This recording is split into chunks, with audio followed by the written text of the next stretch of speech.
I guess we're kind of colleagues in a kind of very remote way. I teach at NYU in the School of the Arts at Tisch. I saw your Zoom was through NYU, so. Oh, okay. Well, let's just start with the pandemic and how you think of resilience in the face of it.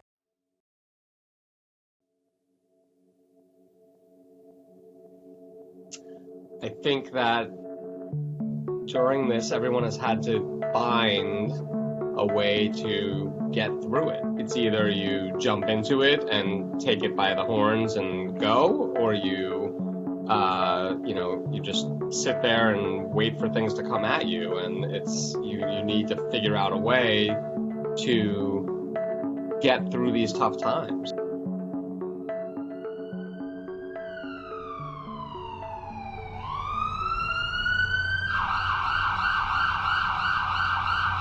I'm not the kind of person that, okay, now I'm not doing GI procedures, so I'm just going to go home and relax. It's just not my DNA. I can't do that. Especially when I'm seeing all of my colleagues and they're, working so hard and everything's going haywire. I needed to find a way to help that situation. We were admitting these patients who were coming in alone by themselves, and they had nobody. We weren't letting anyone in with them anymore, and there was no way to contact their families. So we actually created a program called NYU Family Connect that we used across campuses, and I sort of created it here, seeing that the patients and the families needed some way to get in touch with each other. We created a phone center that families could call into because the teams themselves on the floors were too busy. They were dealing with the patient care. They were dealing with the people. They had, patients. It was a difficult time. Patients can't breathe. You're running around trying to give them enough oxygen. Some of them are getting intubated. It was crazy. For lack of a better word, it was a shit show. So the families are, calling saying what's happening, and they couldn't do it. So we had teams of nurses and doctors that we assigned to floors that would then answer those phone calls. So that's the reactive part. And then we had those same teams contacting the teams on the floors in the morning, and they would say, anything going on. They would look through the chart. There's an area in the chart where the teams write notes about what's happening and what they're doing for each other during the day.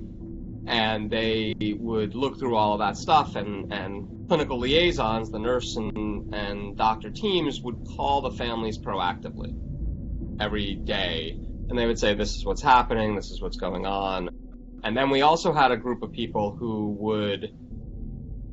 we had issues in our hospital because we didn't have iPads, right? We didn't have the ability to video chat with somebody unless you used your own personal phone or things like that. So we actually got a lot of, the IT department gave us something like 50 iPads, which we were able to repurpose for we had groups of people that would go to the floors and they would Zoom, Skype, whatever it was, with the families, with the patients there.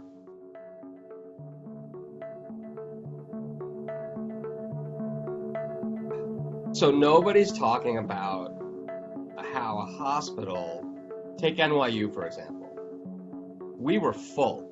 Every hospital was filled with patients, filled with COVID patients, filled with patients, and NYU is telling us we've lost about $1 billion right now through this. So how can it be possible in our system that we actually were overfull, right? We built beds. In my hospital, we built we quadrupled our ICU capacity, or quintupled our ICU capacity. We built regular beds, another 40 to 60 regular beds to accommodate all the people that were coming in. And we lost $1 billion. How can the hospitals survive if the system that we have doesn't provide the reimbursement that's needed to allow the structures to survive. You know, I've worked with a lot of people, and I still, in NYU in Brooklyn, you know, the people here don't always have health insurance. They don't have health insurance, they don't have coverage, or they're underinsured. We have a lot of illegal immigrants, especially in like New York City, right? If we don't allow them to come and get tested, and we don't allow them, and we don't say, we don't care about your status, and we don't care, you're here, we need to figure it out. Right.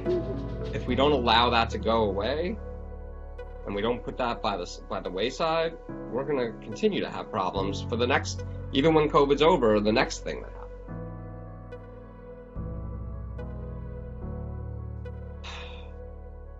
I've learned that we are only as good as our most vulnerable person.